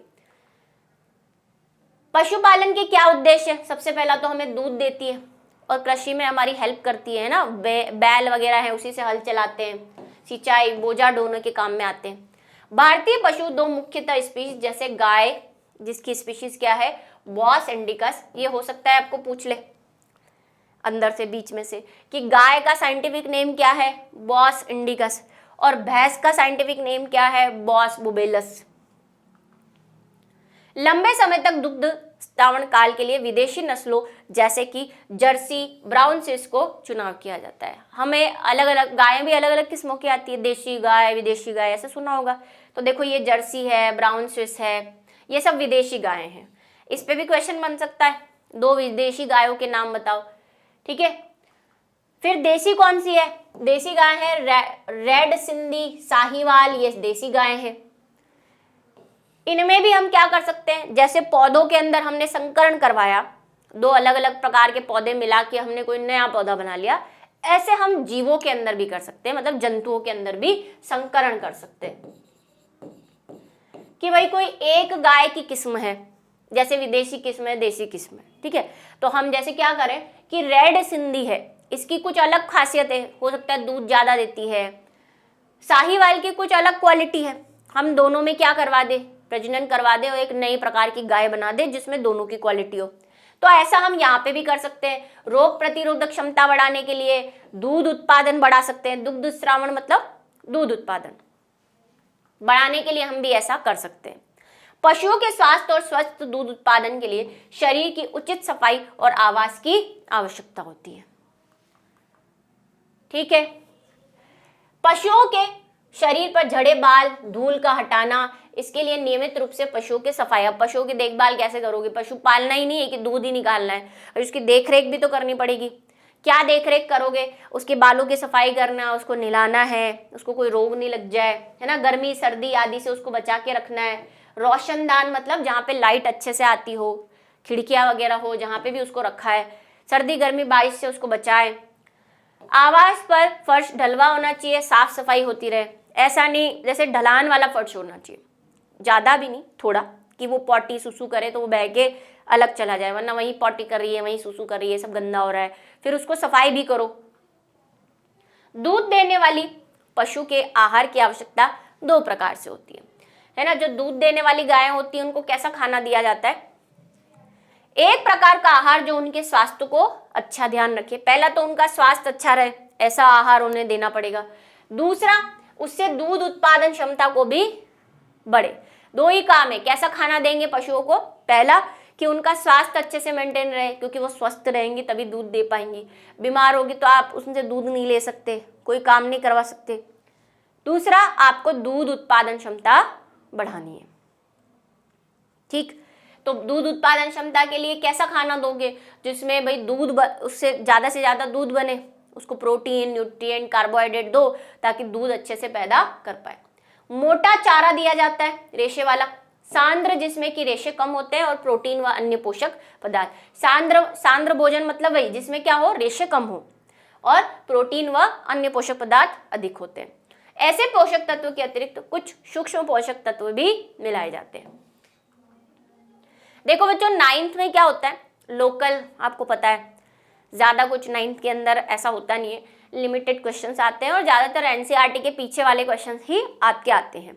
बीच बीच में से बहुत कम, बीच बीच में से कौन से आते हैं मैं आपको बता रही हूँ, जो हमने ब्लू कलर के क्वेश्चन किए हुए हैं, जो बॉक्स में आते हैं, सारे हमने डिटेल क्लास में किए हुए हैं और यहीं से है, वो कोई अलग नहीं है। बस आपको ढूंढने की आदत डालनी पड़ेगी। आप थोड़ा सा 10th में आएंगे मतलब पास होने के बाद, तो आपको क्वेश्चन ढूंढने की आदत लगा। ऐसा नहीं कि मुझे हम ये क्वेश्चन है इसका आंसर यही मिल जाए, आप ढूंढो, चैप्टर से ही क्वेश्चन आया है वहीं पे मिलेगा, तो थोड़ा सा चैप्टर को अच्छे से पढ़ो, उसको ढूंढने की कोशिश करो, क्योंकि अब साल का एंड चल रहा है, 10th में बीच बीच में से क्वेश्चन आएंगे, तो आपको आदत होनी चाहिए कि कैसे टॉपिक से कैसा क्वेश्चन बन सकता है। ठीक है, ऐसे बिल्कुल वो होते हैं ना, आलसी किस्म के नहीं बनना है कि यार ये क्वेश्चन मिल जाए और यहीं पे आंसर मिल जाए, ऐसा नहीं। ढूंढो, उसके लिए आपको चैप्टर पढ़ना पड़ेगा अच्छे से, ताकि आप पता कर सको कि भाई कहाँ है इसका आंसर। कुक्कुट व मुर्गी पालन, अब ये पशुपालन तो हो गया, अब मुर्गियाँ पालेंगे, अंडे के लिए, मीट के लिए मुर्गियाँ पाली जाती है। अंडे व कुक्कुट मांस को बढ़ाने के लिए मुर्गा पालन भी किया जाता है, इसलिए कुक्कुट पालन में, कुक्कुट मतलब मुर्गा पालन जिसको कहते हैं, मुर्गा मुर्गी पालन, नस्लें विकसित की गई है। देखो, अंडों के लिए हम क्या पालते हैं, लेयर, इस पे क्वेश्चन आ सकता है।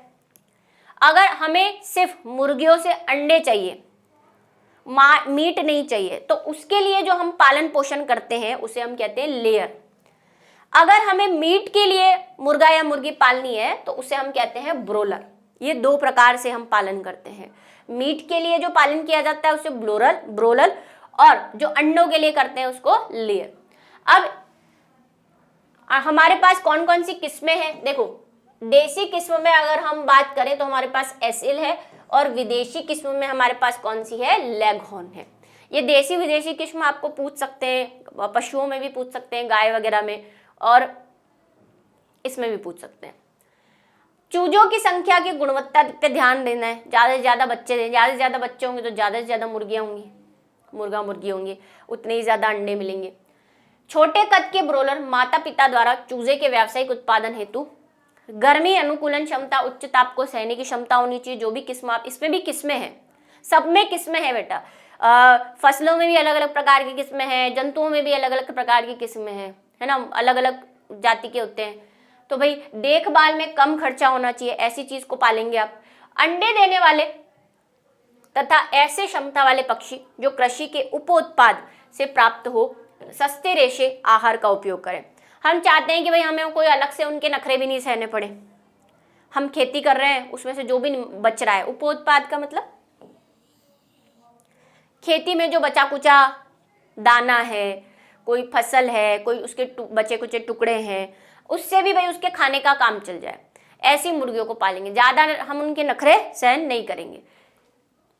अंडों और ब्रोलर के उत्पादन, तो अंडों का और ब्रोलर का उत्पादन कैसे करते हैं। ब्रोलर को चूजे को अच्छी वृद्धि दर और अच्छा आहार दक्षता के साथ विटामिन की प्रचुर मात्रा दी जाती है। देखो, ब्रोलर का क्या काम है, हमें उससे मीट चाहिए, अच्छा मोटा ताजा, है ना। मुर्गा होगा तो भाई उसमें मीट भी ज्यादा निकलेगा, एक सूखड़ा सा मुर्गा होगा तो उसको काट के क्या मीट मिलेगा। तो जब मीट के लिए पाले जाते हैं, चिकन के लिए, तो उसको ब्रोलर कहते हैं। तो ब्रोलर को अच्छा खाना देना पड़ता है, उसको आहार अच्छा देना पड़ता है। आहार मतलब खाना, विटामिन की मात्रा ज़्यादा होना चाहिए, प्रोटीन की मात्रा उसमें ज़्यादा होनी चाहिए, ज़्यादा से ज़्यादा उसकी बॉडी शॉडी बने, उस पर कुछ मीट वीट लगे, तभी तो उसके पैसे ज़्यादा मिलेंगे, तभी तो उसमें मीट ज़्यादा मिलेगा। उसकी मृत्यु दर कम रखने, मरना भी नहीं चाहिए, बेचारा मर जाएगा तो हमारी इतनी मेहनत खराब हो जाएगी। पंख, मांस की गुणवत्ता बनाए रखने के लिए सावधानी बरतनी चाहिए। उन्हें ब्रॉयलर के रूप में उत्पादित किया जाता है तथा मांस के प्रयोजन के लिए विपणन, विपणन मतलब बिजनेस, मांस का बिजनेस किया जाता है उससे। मुर्गी पालन में अच्छा उत्पादन प्राप्त करने के लिए अच्छी प्रबंधन प्रणाली बहुत जरूरी है। अब आपको क्या क्या ध्यान रखना है, देखो ये ब्रोलर और अंडे, ये भी क्वेश्चन है, वैसे हमने क्लास में किया है इसको, कि ब्रोलर क्या होते हैं, मांस के लिए पाले जाते हैं। ये अंतर पूछ सकते हैं आपको कि ब्रोलर और लेयर में क्या अंतर है, पीछे भी है शायद, बुक के अंदर भी क्वेश्चन है इसका। देखो मांस के लिए ब्रोलर को पाया जाता है, जबकि अंडे के लिए लेयर को। इसको का क्या देंगे आप खाने में, इसको ज्यादा विटामिन, विटामिन के, विटामिन ए, प्रोटीन, ये सब इसको ज्यादा देंगे। इसको तो सिर्फ अंडे चाहिए हमें इससे, तो इसको क्या देना है, आहार में विटामिन, खनिज और सूक्ष्म पोषक तत्व चाहिए इसको, क्योंकि इसका अंडा सही से बनना चाहिए। अंडे को बनने के लिए क्या चाहिए बताओ, कैल्शियम।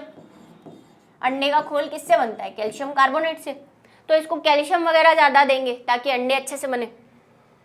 इनकी मृत्यु दर कम होती है क्योंकि इनको अच्छा खाना पीना देते हैं हम, इनकी देखभाल करते हैं। इनकी मृत्यु दर ज़्यादा होती है, इनको तो हम इसलिए कि चलो अंडा दे रहा है ठीक है, ज़्यादा खाना पीना इनको देते नहीं है तो मर भी जाते हैं बीमारियों से। इनकी वृद्धि दर तीव्र होती है, 6 से 7 हफ्तों में ये तैयार हो जाते हैं चिकन के लिए, ठीक है। इनका भाई 20 हफ्ते तक, जब तक वो अंडा देने काबिल नहीं होगा, जबरदस्ती अंडा थोड़ी निकलवाओगे उससे, जब देगा तभी देगा, ठीक है। और यहाँ तो भाई जब भी इसका अच्छे से मांस वास बन जाए इसको बेच देते हैं। इन्हें अधिक स्थान और प्रकाश की आवश्यकता नहीं होती, आराम से इनको रखते हैं जहाँ रख दो। इनको भाई ध्यान रखना पड़ता है क्योंकि इनको अंडा देना है, नीचे घास होनी चाहिए, सारी चीजों की व्यवस्था अच्छे से होनी चाहिए। मुर्गी पालन प्रबंधन प्रणाली में क्या क्या ध्यान रखना है आपको, क्या क्या चीजें आपके पास होनी चाहिए, कैसे आप इनका ध्यान रखेंगे वो पढ़ेंगे, ठीक है। इसके अंतर्गत आवास में उचित ताप स्वस्थता का निर्धारण करके कुक्कुट आहार की गुणवत्ता को बनाए रखते हैं। इसके साथ साथ रोग पीड़कों पे नियंत्रण रखना है, सेम जो आपने फसल में किया, सब में यही है। सबसे पहला उनको रोगों से बचाना है, उत्पादन क्षमता अधिक होनी चाहिए, बीमारियां नहीं होनी चाहिए, उसके आवास पोषण का ध्यान रखना है, यही कॉमन सी चीजें हैं सबके अंदर। ब्रोलर के आहार में प्रोटीन और वसा ज्यादा होनी चाहिए, विटामिन के, विटामिन ए ज्यादा होना चाहिए। कोई बैक्टीरिया वगैरह है, कोई जीवाणु है, इनसे बचा के रखना चाहिए, नहीं तो उसको रोग हो जाएंगे। नियमित रोगाणुनाशी, उनके जहां पे वो रहते हैं, रोगाणुनाशी मतलब कोरोना गया, सबको पता है सैनिटाइजर क्या होते हैं, है ना, डिसइंफेक्शन जिसको कहते हैं, डिसइंफेक्टिव क्या होते हैं भाई, इनको क्या फिनाइल वगैरह से इनके स्थान को धोना चाहिए क्योंकि मुर्गियों में ज्यादा जल्दी डिजीज हो जाती है ना। बीच में निकली भी थी बर्ड फ्लू, तो लोगों ने अंडे वंडे खाना सब बंद कर दिया था। तो इनके आस जहाँ पे भी ये रहते हैं उसको अच्छे से धो, सफाई करो फिनाइल वगैरह से। संक्रामक रोग नहीं होना चाहिए, महामारी नहीं होनी चाहिए कोई इनको, महामारी मतलब बीमारी, जैसे कोरोना थी एक बीमारी, इंसानों की महामारी थी, पैंडेमिक। न्यूनतम हानि हो इसके लिए हमें करना चाहिए। अब है मत्स्य पालन यानी कि मछली उत्पादन। मछली उत्पादन करना है भाई, पशु कर लिया, मुर्गा कर लिया, अभी मछली की बारी आई है। मछली उत्पादन में क्या करने, हरे पौधों में हमारे भोजन में मछली प्रोटीन का एक समृद्ध स्रोत है। देखा होगा जो नॉन वेजिटेरियन होते हैं वो प्रोटीन का बेस्ट सोर्स कहते हैं फिश है, तो वो फिश वगैरह खाते हैं।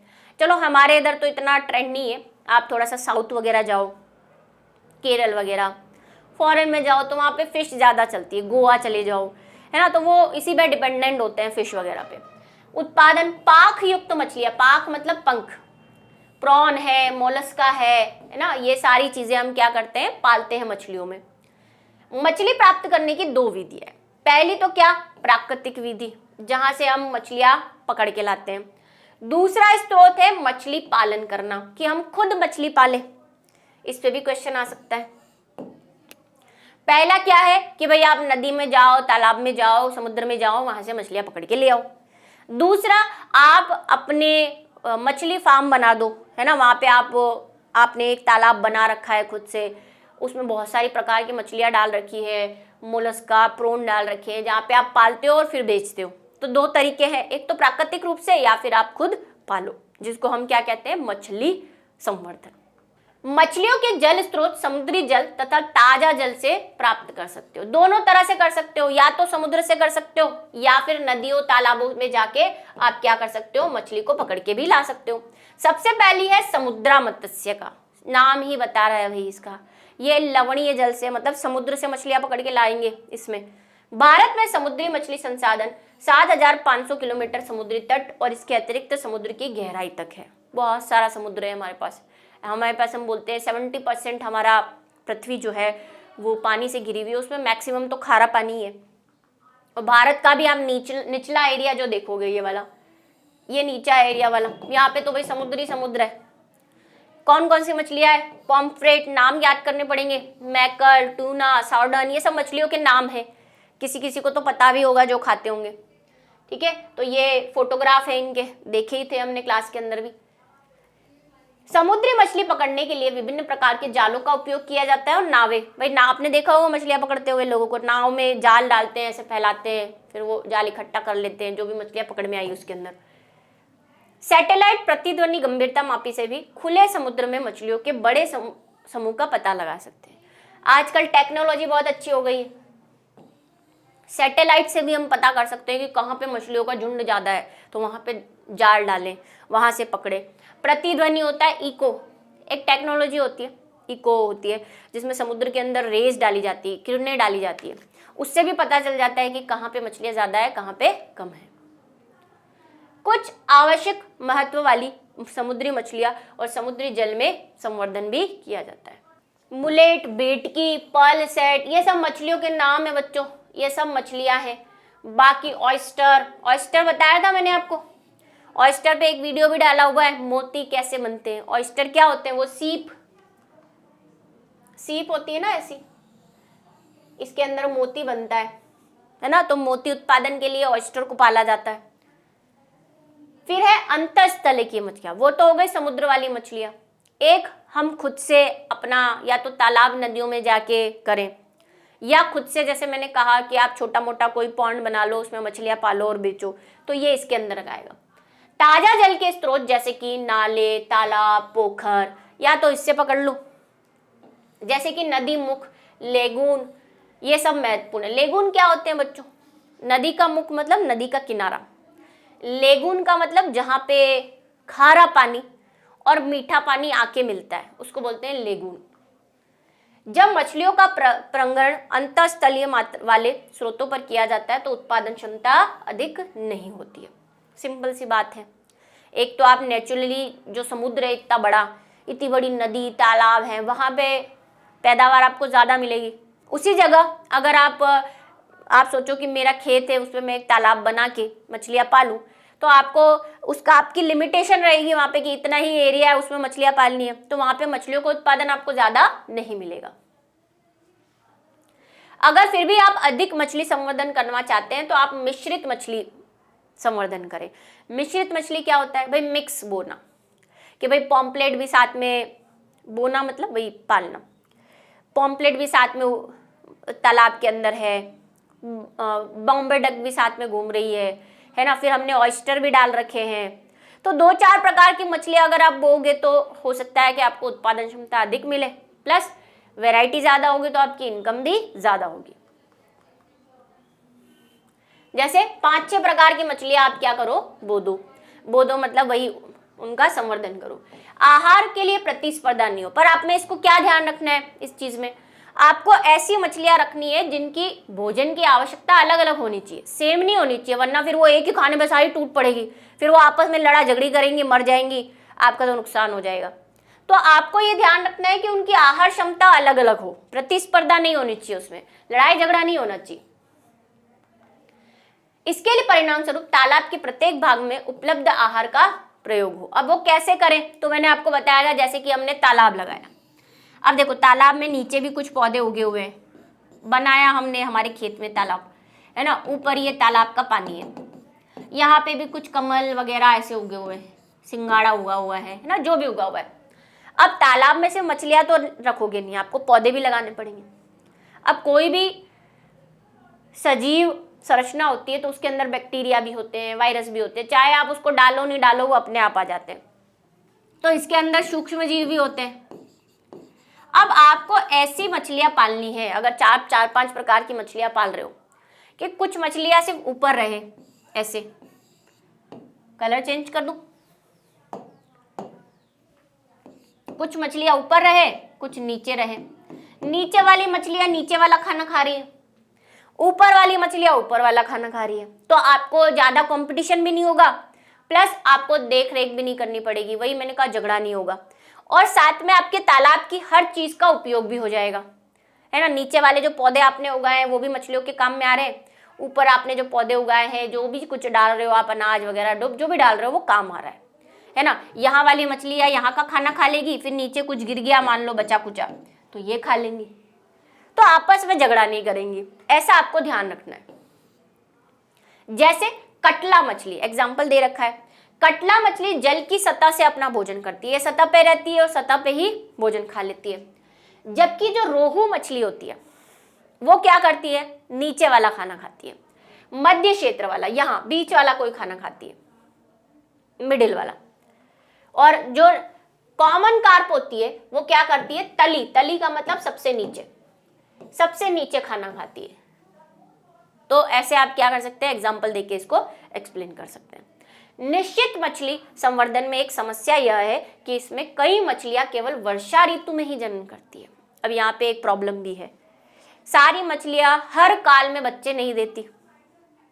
भाई आप तो मछलियां बेचोगे ना, तो आपको ये चाहिए कि आपके पास ज्यादा से ज्यादा बच्चे पैदा हो मछलियों के, ताकि आपके पास ज्यादा से ज्यादा मछलियां हो। लेकिन ये मछलियां क्या करती है, सिर्फ वर्षा ऋतु में ही प्रजनन करती, बहुत सारी मछलियां, सारी तो नहीं बहुत सारी, ठीक है। लेकिन अगर ऐसा है तो फिर आपको तो इंतजार करना पड़ेगा। भाई आप ये मान लो मछली का सीजन है, आपने सारी मछलियां बेच दी, अब जो बची कुछ मछलियां वो जब तक अंडे नहीं देंगी, बच्चे नहीं देंगी, तो आपके पास तो मछलियां आएंगी ही नहीं। यदि मत्स्य डिंब देसी नस्ल से किए जाए तो अन्य स्पीशीज के डिंबों के साथ मिल सकते हैं। अब इसी के लिए हम विदेशी प्रकार की मछलियां लाते हैं, उनका थोड़ा सा जनन करने का तरीका अलग है, वो वर्षा ऋतु में नहीं और किसी सीजन में भी जनन करती है। तो हम ऐसी मछलियां लेके आते हैं जो साल में 2 बार अंडे देती है या ज्यादा अंडे देती है, जिसकी वजह से हमारी मछलियों की कमी नहीं हो, ठीक है। अतः मछली संवर्धन के लिए अच्छी गुणवत्ता वाले डिंब का मतलब अंडे, मछलियों के लार्वा, ठीक है, छोटी छोटी मछलियां उपलब्ध न हो, और यह एक गंभीर समस्या है। फिर है मधुमक्खी उत्पादन। मधुमक्खी से क्या लोगे भाई, शहद ले लोगे, है ना, मोम ले लोगे, बहुत सारा उपयोगी है। भाई शहद की गुणवत्ता तो आपने सुनी है, बताने की जरूरत नहीं है आपको, कितना इंपॉर्टेंट है। आजकल तो भाई हर जो है वो शहद करने लग गए, नींबू के अंदर शहद मिलाओ, पानी के अंदर शहद मिलाओ पियो, स्किन के लिए अच्छा होता है। वैक्स आप देखते ही हो, जो भी आप ये शू पॉलिश यूज करते हो, जूतों पे पॉलिश लगाते हो, कैंडल जो आप जलाते हो, वो सब वैक्स की बनी हुई है। जो आप ये क्रीम वीम लगाते हो, इसमें भी क्या मिली हुई रहती है, वैक्स मिली हुई रहती है। मधु और शहद का सर्वत्र उपयोग होता है, अंत इसके लिए मधु पालन एक उत्तम कृषि उद्योग बन गया है। इसीलिए पालते हैं 2 चीजों के लिए, शहद, मधु को ही शहद कहते हैं, ये तो पता चल गया होगा अभी तक। अतिरिक्त मधुमक्खी के छत्ते मोम के बहुत अच्छे स्रोत होते हैं, और मोम का उपयोग औषधि तैयार करने में भी करते हैं। बाकी और भी मैंने आपको काम बताए, कॉस्मेटिक्स में सौंदर्य प्रसाधन कहते हैं जिसको हिंदी में, है ना, उसके लिए करते हैं, शू पॉलिश बनाने के लिए करते हैं, पॉलिश बनाने के लिए करते हैं, बाकी जलाने के लिए तो कर ही रहे। अब मधुमक्खी उत्पादन में हमारे पास कुछ मधुमक्खियां हैं, जैसे कि एपिस सेरेना इंडिका। एपिस ये भारतीय मधुमक्खी है, इसका नाम याद होना चाहिए बच्चों, जो भारतीय वाली है उसका तो कम से कम याद होना चाहिए। एपिस डॉर्सेटा ये शैल मक्खी है, और एपिस फ्लोरी ये लिटिल मक्खी है, इनके सब के कॉमन नाम है। जो इटली वाली मक्खी है जिसका नाम है एपिस मेलिफेरा, इसका प्रयोग उत्पादन बनाने के लिए करते हैं। व्यावसायिक मधु उत्पादन में इस मक्खी का प्राय उपयोग किया जाता है। इंडिया में कौन सी करते हैं, इंडिया में कौन सी करते हैं, ये एपिस सेरेना। अगर आपको सेरेना नहीं हो रहा है तो आप सिर्फ एपिस इंडिका भी कर सकते हो। एपिस इंडिका ये भारतीय मधुमक्खी है। इटली मक्खी में मधु एकत्र करने की क्षमता बहुत अधिक होती है, ये डंक भी कम मारती है ना। मधुमक्खी पालन इतना आसान थोड़ी है, मान लो आप गए, आपको मक्खियों ने चपेट में ले लिया, वैसे तो वो सब सूट वूट पहन के जाते हैं, आपको पता ही है, ठीक है। प्रजनन क्षमता भी इसकी तीव्र होती है, ज़्यादा से ज़्यादा बच्चे देती है। व्यावसायिक मधु उत्पादन के लिए मधु वाटिका का या मधुमक्खी फार्म का उपयोग करते हैं। मधु की कीमत अथवा गुणवत्ता मधुमक्खियों के चारागाह अर्थात उनको मधु एकत्र करने की उपलब्ध फूलों पर निर्भर करती है। मधुमक्खियां फूलों के मकरंद और पराग को एकत्र करती है। भाई कैसे बनाती है ये शहद, पता है सभी को। क्या करती है मधुमक्खी, फूलों का जूस पीती है, ये मकरंद जिसको कहते हैं, फूलों का रस होता है ना, उसको क्या कहते हैं, मकरंद कहते हैं। मकरंद चूसती है, फिर ये क्या करती है, अपने छत्ते में जाके उसी मकरंद को वापस उल्टी कर देती है ना। अब ये उल्टी शब्द के नाम से आज से आपको कई बच्चों को हम शहद मतलब उल्टी खाते हैं, बिल्कुल खाते हो, लेकिन वो हमारे लिए बहुत अच्छी है इसलिए खा रहे हैं। इसलिए तो मैं कहती हूँ इंसान बड़ा ही अलग ही प्रकार का आदमी है, जहाँ उसको लाभ मिलेगा तो वो उल्टी भी खा जाएगा, वरना उल्टी कौन खाएगा, ऐसे है ना। तो ये मधुमक्खी की उल्टी खाते हो आप, शहद खाते हो मतलब। तो ये फूलों का जूस पीती है और छत्ते में जाके उसको वापस थूक देती है, वही शहद बन जाता है, ठीक है। तो पराग कण एकत्र करती है। अब इसकी गुणवत्ता, शहद भी अलग अलग प्रकार का होता है, बोलते ये बहुत अच्छा शहद है ना, ऐसा कैसे, तो ये डिपेंड करता है कि ये किस मधुमक्खी ने बनाया है। हमने इतनी सारी मधुमक्खियां पढ़ी ऊपर, एपिस इंडिका, एपिस मेलिफेरा, तो सबका शहद अलग अलग प्रकार का होता है और उसके गुण भी अलग अलग होते हैं। प्लस वो किस फूल का रस पी रही है उस पर भी डिपेंड करता है। भाई अल्टीमेटली तो वो फूल के जूस यानी मकरंद से ही आ रहा है ना, तो उस पर भी डिपेंड करता है। फूलों की किस्में और मधु का स्वाद निर्धारित करते हैं। अब इसके लिए हम क्या करते हैं, इसके लिए जब हम मधुमक्खी पालन करेंगे, एक तो देखो वो नेचुरली प्राकृतिक रूप से मधुमक्खी जाती है, फूलों का जूस पीती है और अपने छत्ते में डाल देती है, फिर आप उस छत्ते को तोड़ लेके मधु निकाल लेते, वो तो एक अलग बात होती है। लेकिन यहाँ पे हम क्या कर रहे हैं, बिजनेस कर रहे हैं, ठीक है। तो हम तो मधुमक्खी पाल रहे हैं। अब ये मधुमक्खी कैसे पालते हैं, देखो इसके लिए पिंजरे होते हैं बहुत बड़े बड़े, ऐसे कुछ पिंजरे होते हैं। इसमें क्या होते हैं, ऐसे बॉक्स लगे होते हैं अलग अलग, और अलग अलग बॉक्स में अलग अलग प्रकार के मधुमक्खियों के बच्चे घूमते रहते हैं।